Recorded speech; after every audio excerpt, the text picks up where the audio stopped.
Hotel सवाई Malhar family restaurant bar व banquet hall AC non AC अस्सल मराठमोळं ग्राहकांच्या पसंतीस पडलेलं मुंबई नाशिक महामार्गावरील एकमेव ठिकाण लग्न समारंभ साखरपुडा वाढदिवस सेवानिवृत्ती तसेच विविध कार्यक्रमांसाठी उत्तम ठिकाण हॉटेल सवाई मल्हार आणि सवाई बँक्वेट हॉल। चवीचा शोध इथेच संपतो। त्याच्यानंतर जी ग्रामपंचायत ढेपाळली, आपण मराठी भाषेत ढेपाळली तर ती आज परत तशीच आहे। तुम्हाला सांगतो, आता आपल्याला गरजेचं आहे सरपंच हटवणं। 15 ऑगस्टला ग्रामसभा आहे, त्याच्यामध्ये ग्रामसभेमध्ये मी तर येणार नाही, तो जो परत आहे तो परत मी ग्रामपंचायतमध्ये येणार नाही। तुम्ही याला हटवा। 8 दिवसात मी तुम्हाला 6 गाड्या कचऱ्याच्या उभ्या करून तिथेशी देतो, पण याला हटवणं गरजेचं आहे। दुसरा तुमचा राहिला फिल्टर प्लांट, पण 2 महिन्यात काम चालू झालेलं दिसेल, पण मी एकटा पण हटवू शकेल त्याला।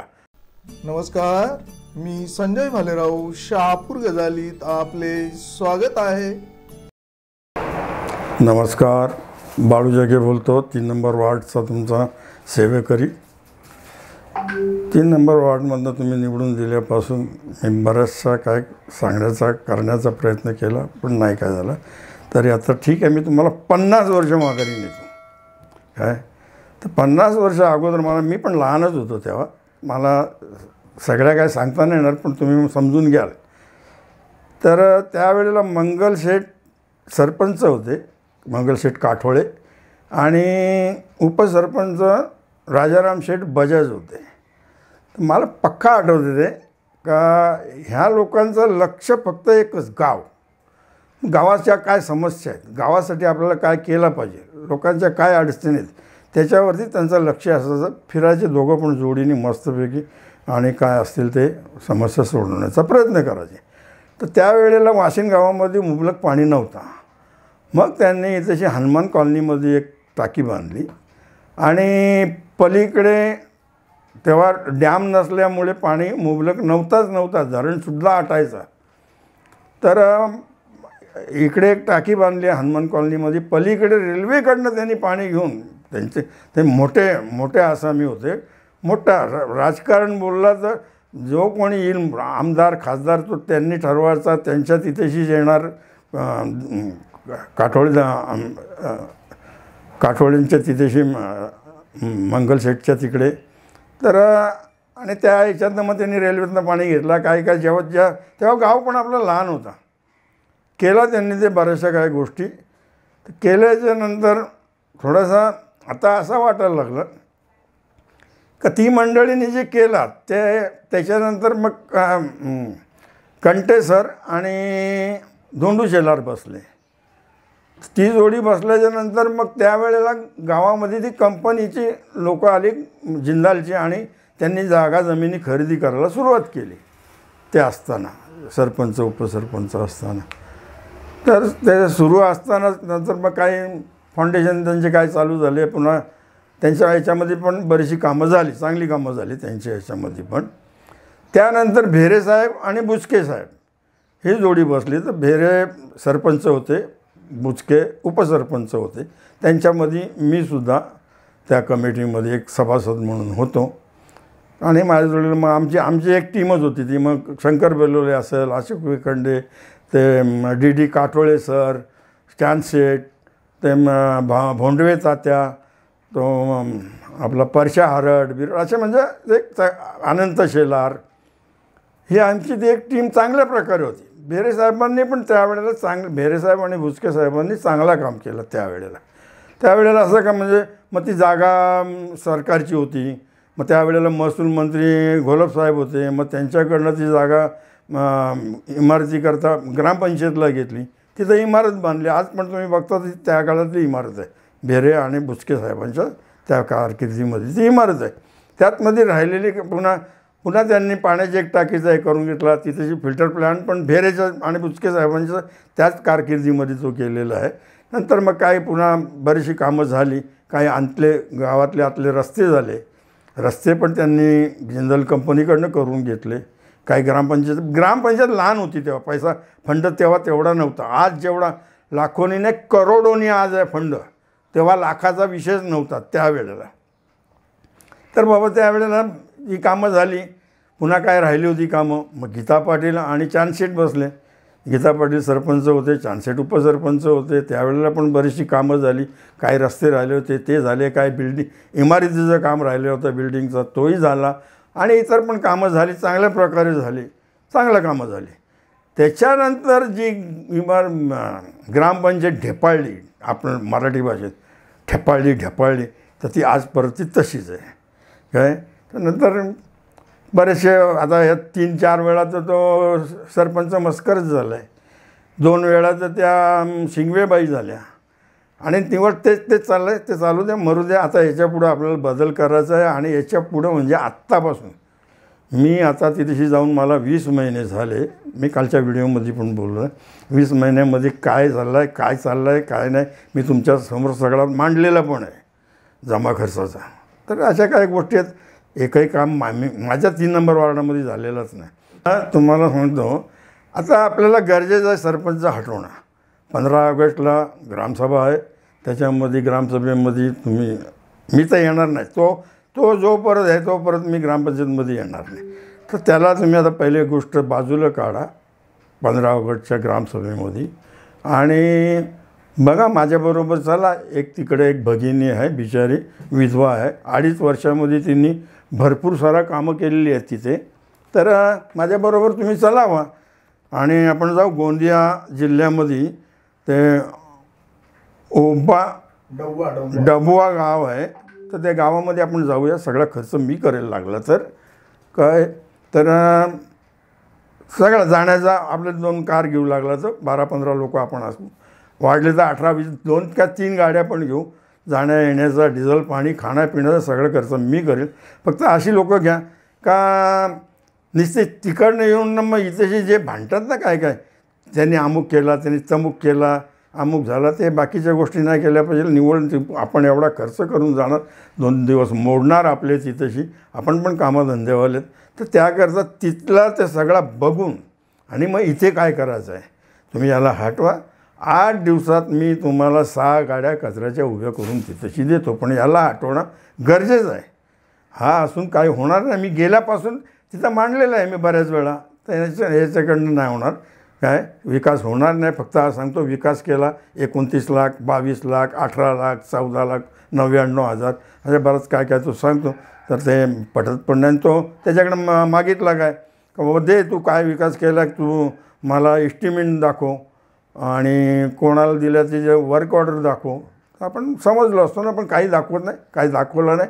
आता तुमच्या परीने तुम्ही ह्या 15 ऑगस्ट त्याच्याकडनं मागा काय तुम्ही विकास केलेले आहेत. करोडो रुपयाचं तुमचा तिथे खर्च, विकास कामं फक्त एवढंच काय. तर मग ते काय आहे ते बघा तुम्ही, आणि त्याला घालवणं गरजेचंच आहे. घालवा तुम्ही. आपण विकास खऱ्या अर्थाने विकास करून दाखवू. हे जे कचरा विचऱ्याचं आता तर मी बोललो गाड्या उभ्या करू. दुसरा तुमचा राहिला फिल्टर प्लांट, पण 2 महिन्यात काम चालू झालेलं दिसेल. कारण मी आज तुमच्याशी बोलतो आहे, मला जागा बघावं लागेल बाबा ग्रामपंचायतीची कुठे 15 सातबारे आहेत असं मी त्याच्यामधून मी मागच्या वेळेला त्याला विचारला तर त्यांनी 5 नावं मला सांगितली होती का इथे अशी 5 ठिकाणी ते आहेत, अमुक आहे तमुक आहे. तर त्याच्या हिशोबाने तर त्यांनी जरी जे काय सांगितलं तरी आपल्या हिशोबाने जागा बघायला लागेल. आणि आपण आल्याच्यानंतर तुमच्या मदतीने आपण सगळीकडे फिरणार अलीकडच्या बाजूला. तर फिरल्याच्यानंतर आपण ते जागा बघू आणि जागा बघितल्यानंतर त्याचा एस्टिमेट तयार करू. एस्टिमेट तयार करून कामाला सुरुवात पण आपण करू फिल्टर प्लॅन्टचा. बाकीची कामं होतच राहतील आणि करायचीच आहे आपल्याला. तर काही प्रोजेक्ट आहेत मोठे मोठे, साई ग्लोरी असेल, तुमचा ड्रीमलँड असेल, तुळजाई पार्क असतील, असे मोठे मोठे बरेचसे आहेत. ते सगळ्यांचीच मला नावं नाही सांगता येणार तुम्हाला. तर त्यांचा भले 2-2 प्रोजेक्ट मिळून तो सांडपाणी एका ठिकाणी त्यांना घ्यायला लावायचा, त्याच्यावरती प्रक्रिया करायला सांगूया आपण. नाही तर सगळा गटरमधला पाणी सगळं नदीत जातो, नदीतला पाणी आपल्या पोटात जातो. तर त्या हिशोबाने आपण सांगण्याचा ते करण्याचं नाही, करायचंच आहे आपल्याला, करायचंच आहे काय. तर हे असे जे आहे ते करून घेऊया. गावाचा विकास कोण म्हणतो होता आपण करूया तुमच्या माध्यमातून आणि याला हटवा, याच्या जागेवर कोणी तुम्ही सांगाल तो, मी सांगणार नाही का बाबा याला बसवा आणि त्याला बसवा, मी त्याच्या पाठीशी राहील. आपण सगळ्यांनी राहायचं आहे, गावाचा विकास आपल्याला करायचा आहे ना, तर त्या पद्धतीनेच होईल. हे यांच्या पद्धतीने गावाचा विकास काय होणार नाही. त्याकरता आपण 15 ऑगस्टला तुम्ही जा सगळ्यांनी तिथेशी तुमचा हे दाखवा, माप दाखवा आणि त्याच्यावरती मी तिथे तुम्हाला जमा खर्च पाठवलेलं आहे त्याचं कॉलम बनवा वेगवेगळे. एवढ्याला खर्च झालेला आहे. मग गावात लोकांचा आरडाओरडा काय. आता ज्या दिवशी ती एक ग्रामसभा तकूब झाली 26 तारखेची, तकूब झाली, तर त्यावेळेला पण काही भगिनी आल्या होत्या, पाण्याची समस्या होती त्यांची पण. अरे मग तुम्ही लाखो रुपये त्याची साहित्यावरती खर्च करता, खर्च दाखवता, मग एवढा, मग ह्या भगिनी येतात, बोलला बऱ्याचशा गोष्टी आहेत, बऱ्याचशा लाईटीचा. आता माझी उपसरपंच त्या कंटे वहिनी म्हणाल्या, पोस्ट टाकली होती, म्हणाल्या बोलण्यापेक्षा पोस्ट टाकली होती का आमच्या इथे रोडला लाईट नाही म्हणून. तर लाईट नाही बोलला तर मग इथेशी लाखो रुपयाचा खर्च, हजारो रुपयाचा खर्च असतो बलवरती, निवड इलेक्ट्रिशियनच्या ह्याच्यावरती. तर मग कशा गोष्टी समस्या नाही आला पाहिजे ना. त्या येतात, त्या आल्यात आणि मग कसा काय विकास होणार ना. खर्च तर एवढा होतो आहे, त्याच्या ह्या बाकीच्या गोष्टी विचारून तर बाकीचा त्याचा माझ्याकडे आहे. पण मी एकटा पण हटवू शकेल त्याला, पण त्याला वेळ लागेल, वेळ. आणि माझ्याकडे वेळ नाही. 7-8 महिने जातील, वर्ष पण जाईल कदाचित. आणि त्याच्यात आपण 1 वर्षात आपण काय करतो ते बघा. फक्त तुम्ही बरोबर राहा आणि आपण सगळे एकत्र मिळून त्या सरपंचाच्या पाठीशी राहूया, कमिटीच्या पाठीशी राहूया आणि बघा आपण काय करतो ते. त्याकरता ते बघण्याकरता आपल्याला जायचं आहे. तर ह्याच व्हिडिओमध्ये खाली तुम्हाला ते त्या बिचारी तुम्ही भगिनी आहे, तर तिचे ते 5 मिनटं आणि 53 सेकंद काहीतरी आहे, ते पण आवर्जून बघा तुम्ही ह्याच व्हिडिओमध्ये आणि आपण जाऊया ना. तुम्ही सगळ्यांनी फक्त ठरवा का आपल्याला जायचं आहे, तर कुठल्या दिवशी जायचं आहे, खर्च तर आपल्याला करायचं आहे, मी करणार आहे. तर कुठल्या दिवशी जायचं आणि ते सगळं बघूया. आणि बघितल्याच्यानंतर तुमच्या पुन्हा लक्षात येईल, ही क्लिप बघितल्यानंतर थोडासा लक्षात येईल आणि प्रत्यक्ष बघितल्याच्यानंतर चांगल्या प्रकारे लक्षात येईल आपल्या. नॅशनल पंचायत अवॉर्डमध्ये एक कार्बन न्यूट्रल म्हणजे विशेष पुरस्कार आम्ही हा 1 करोडचा घेतलेला आहे. तर त्याचा सगळा श्रेय ज्यांनी ज्यांनी विरोध केला मी त्यांना श्रेय देणार. 2025 साली राष्ट्रीय पंचायत पुरस्कार मिळवणाऱ्या सरपंच योगेश्वरी चौधरी त्या गोंदिया जिल्ह्यातल्या डव्वा गावच्या सरपंच आहेत. त्यांच्या गावाला कार्बन न्यूट्रल गाव या विभागात पहिला पुरस्कार मिळाला. नूतनक्षम ऊर्जेचा वापर करत 0 कार्बन उत्सर्जन करणाऱ्या गावांमध्ये त्यांचं गाव अव्वल ठरलं. पण या पुरस्कारापर्यंत त्यांचा प्रवास सोपा नव्हता. गावच्या राजकारणात 2023 साली उतरताच त्यांचं चारित्र्य हनन सुरू झालं. ओबीसी महिला म्हणून आरक्षण होता आणि त्या याच्यातून मी इथून सरपंच बनले. आणि ती जी वेळ असते एखादी पुरुष येणे, चेंगराचेंगरी करणे, सरपंचाला, महिला सरपंचाला त्रास देणे, त्याच्यातही विधवा सरपंच असली, तिला इतर सरपंचापेक्षा मला वाटते 100% जास्त विरोध होते आणि तो झालाय. त्यावेळी माझी मानसिकता थोडी छिन्न-भिन्न झालेली होती. नाव झालेलं, आपल्या गावाचं नाव झालेलं आहे. तर त्याचा सगळा श्रेय ज्यांनी ज्यांनी विरोध केला मी त्यांना श्रेय देणार. योगेश्वरी चौधरी यांच्या पतीचं 2017 साली निधन झालं होतं. एकल महिला असल्यानं सरपंच झाल्यावर त्यांना गावातल्या पुरुषी मानसिकतेचा त्रास झाला. हा विरोध पत्करून त्यांनी 2.5 वर्षात गावाला राष्ट्रीय पातळीवर पोहोचवलं. पण गाव कार्बन न्यूट्रल होण्यासाठी त्यांनी नेमकं काय केलं? सर्वात पहिलं म्हणजे त्यांनी गावातलं प्रदूषण कमी केलं. मेन म्हणजे हा जो गाव आहे नागपूर गोंदिया हायवे रोडवर आहे आणि त्याच्यामुळे इथे प्रदूषणाचा हा खूप मोठा प्रश्न ह्या गावात होता. प्रदूषण कमी करण्यासाठी आम्ही वृक्षारोपण जास्तीत जास्त लावला. झाडं लावताना आम्ही सगळा मेन फोकस बांबूवर केलाय. कार्बन शोषून घेतो वातावरणातला आणि शुद्ध हवा देण्याचा प्रयत्न करतो. त्याच्यामुळे प्रदूषण कमी व्हायला आम्हाला मदत झाली. आपल्या इकडे धान हा पीक घेतला जातो, त्याच्यातला जो तणस निघते त्या तणसला काय करतात शेतकरी जाळून घेतात आणि जाळल्यामुळे प्रदूषणाचं प्रमाण वाढते. त्या महिला सभेच्या माध्यमातून त्यांना पटवून सांगितला, तर आम्ही ते जाळण्यावर बंदी केला.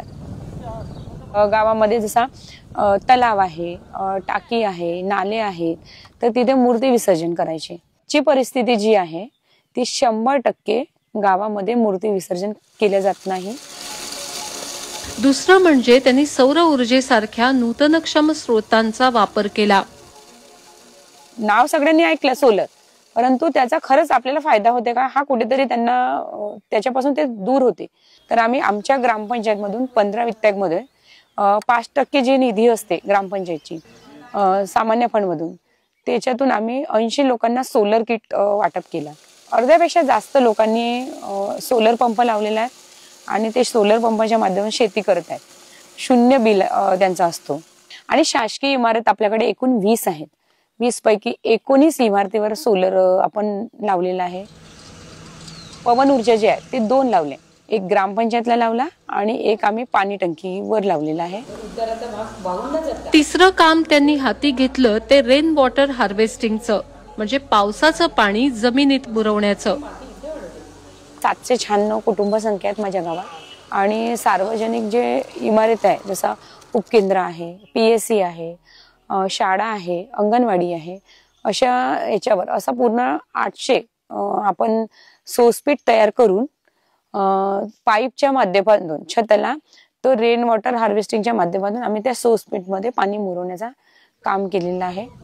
तलावाचा जो एक्स्ट्रा पाणी असते तो जमिनीत मुरवण्याचं आम्ही काम केलेलं आहे आणि बाकीचा पाणी हा तलावात राहील आणि एक्स्ट्रा वाहून न जाता तलावाच्या बाहेर न निघता तो जमिनीत मुरेल. आणि चौथं काम म्हणजे घनकचरा व्यवस्थापन काटेकोरपणे करणं. MRGS अंतर्गत आपण प्रत्येक वार्डामध्ये आणि चौकामध्ये नाडेप तयार केला. लोकांना त्याची सवय लावली. आणि घनकचरा शेड आहे आपला, जिथे आम्ही ओला कचरा आणि सुका कचरा असे 2 भागामध्ये पार्टिशिपेट केला. आणि सुका कचऱ्यामध्ये त्याचे 8 प्रकार पाडले आणि ओल्या कचऱ्याचा 1 आणि दुसरा ओल्या कचऱ्याचा आम्ही तिथेच गांडूळ खतचा पण एक पार्ट ठेवला. आणि ओल्या कचऱ्याचा वर्गीकरण खतामध्ये रूपांतर करतो आणि जो सुका कचरा आहे तर त्याचा गावामध्ये विविध ठिकाणी सौंदर्यीकरण करण्यासाठी आम्ही त्याचा यूज केला. डव्वा ग्रामपंचायतीला त्यांच्या 2.5 वर्षांच्या कार्यकाळात अनेक पुरस्कार मिळालेत. विशेष पुरस्कार सांडपाणीसाठी आम्ही घेतलेला आहे. 50,000चा तो एक पुरस्कार घेतला आहे. स्मार्ट मध्ये 10 लाखाचा पुरस्कार घेतलेला आहे आणि स्वच्छ गाडगे बाबामध्ये 60,000चा तालुकास्तरीय पुरस्कार घेतलेला आहे. आणि माझी वसुंधरा अभियान 4.0 याच्यात आम्ही राज्यातून 3रा क्रमांक हा 50 लाखाचा पुरस्कार घेतलेला आहे. नॅशनल पंचायत अवॉर्ड मध्ये एक कार्बन न्यूट्रल म्हणजे विशेष पुरस्कार आम्ही हा 1 करोडचा घेतलेला आहे.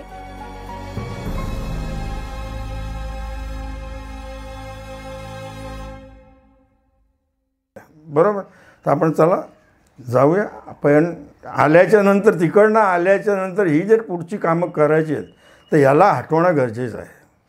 त्या मस्करला घालवलाच पाहिजे आणि गरजेचंच आहे. तुम्हाला खऱ्या अर्थाने जर विकास बघायचा असेल ना, अहो दाखवून देऊ ना आपण. पण हे 20-20, 25-25 वर्ष यांनी भोगलेत ना, काय केलेलं आहे गावासाठी.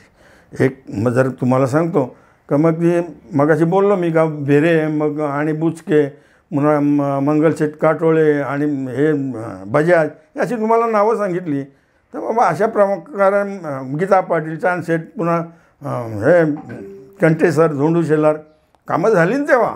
आत्ता का होत नाहीत.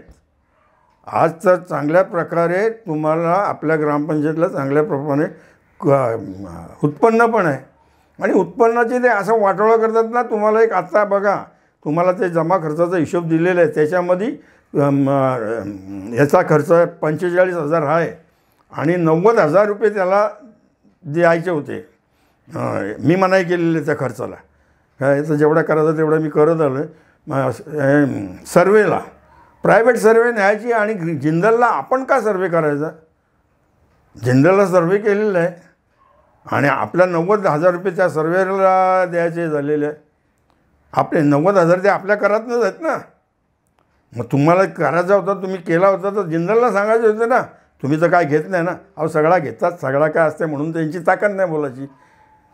तुम्हाला ती जनरल सभा लावायची आहे, ग्रामसभा, आणि त्यात त्याला बाजूला काढायचं आहे. मी खोटा सांगतो खरा सांगतो. आणि ती बाई जर एक विधवा बाई 2.5 वर्षामध्ये जर ती मोदीसारख्याकडनं ही बरेचसे पुरस्कार घेतले. आपण जाऊ चला तिथे. इथं आता वेळ घालवण्यात का मजा नाही. आपण जाऊ चला. माझा फोन नंबर मी तुम्हाला देतो.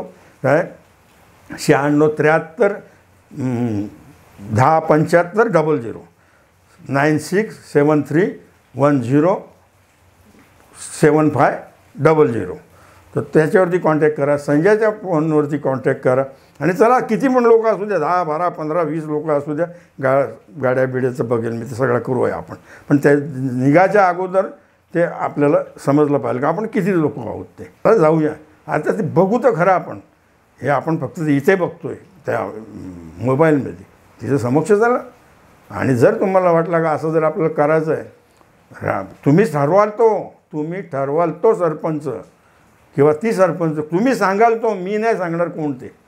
आणि बसवा त्यांना का ते आपल्यापासून बेमानी करणार नाहीत, असं तुम्ही ठरवा कोणतं सरपंच करायचं ते. पण तुम्हाला शक्तिपूर्वक सांगतो, तुम्ही चला, फक्त एक वेळा चाला ते खरा. आपण बघूया आपल्या डोळ्यांनी.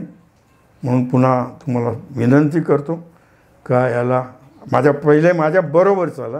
आणि आपण तिकडनं आल्याच्या नंतर पहिले याला हटवा आणि मग आपल्याला तुम्ही सांगाल त्याला आपण बसूया. बस एवढा बोलतो, थांबतो आणि पुन्हा तुम्हाला नमस्कार करतो. आणि सत्यमेव जय बोलतो. मी बोलतो ते सत्य बोलतो, खरा बोलतो, खोटा बोलत नाही. गरज पडली नाही खोटा बोलायची. कशासाठी खोटा बोलू सांगा ना तुम्ही. आणि आत्ता पण जर तुम्हाला कदाचित मी थोडा एक अर्धा मिनटं घेतो पुन्हा तुम्हाला जर मागच्या वेळेला मी गेल्या वर्षी पण बोललो होतो, चला माझ्याबरोबर. त्या जागेमध्ये काय प्रॉब्लेम आहे ते जर गेल्या वर्षी आले असते तुम्ही मंडळी, तर त्याच वेळेला त्याचा फैसला झाला असता. त्याच वेळेला. कारण त्यावेळचा तुम्हाला दाखवेल काय सगळं. मी माझ्याकडे लेखी आहे, सगळं सही शिक्या सगळं मी घेतलेलं. जवळजवळ 25-30 लाख रुपये निव्वळ कचऱ्यावरती खर्च झालेला आहे. निव्वळ कचऱ्यावरती आहे ते माझ्याकडं. मी सगळा घेतला आहे त्याच्याकडनं, ग्रामपंचायतमधनं बऱ्याचशा गोष्टी घेतल्यात. मी तुम्हाला ते सगळं देईल, सगळं दाखवेल. आणि त्यावेळेला जर तुम्हाला मी आव्हान केला होता, एक वेळा तारीख सांगितली होती पण वार सांगायचा राहिला नाही, वार सांगितला होता, तारीख सांगायची राहिली होती. पुन्हा मी व्हिडिओ थोडीशी बनवली आणि तुम्हाला सांगितलं होतं की अमुक दिवशी तुम्ही आपण बाबासाहेब आंबेडकरांच्या चौकामध्ये या. आपण तिथनं मी गाड्या घेऊ, भले भाड्याच्या पण घेऊ, माझ्या पण आहेत. एकही माणूस नाही आला, फक्त एक तो सोष्टे सर आला होता बस, आणि संजय आला होता. कोणी नाही, काही नाही. बरोबर नाही ना ते. जेव्हा एखादा माणूस बोलवतो आणि काय सांगतो, दाखवतो आहे, त्यावेळेला जर तुम्ही आले असते तर त्याच्या बोकांडी बसला असतं त्या सरपंचाच्या. आणि त्याला सांगितलं असं का नाही तुम्ही हे केला रे, आता पुन्हा तुझे काय नखरे चालू आहेत. आणि हे नखऱ्याने बंद झालेलं आहे ते. तुम्ही चला पुन्हा आत्ता जर तुम्हाला आत्ता पण यायचं असेल तरी पण, म्हणजे ह्या उद्या परवाच्या दिवसामध्ये पण मी गाड्या काढतो. हे काय लांब नाही, 4-5 किलोमीटर आहे शेरा. आणि तिथून शेरा गावापासून 2 किलोमीटर ते हे आहे. येत असेल तर चला बघा. पुन्हा तुम्हाला हात जोडतो, नमस्कार करतो आणि सत्यमेव जयते बोलून विषय संपवतो. ताज्या घडामोडींसाठी पाहत राहा शहापूर गजाली. धन्यवाद.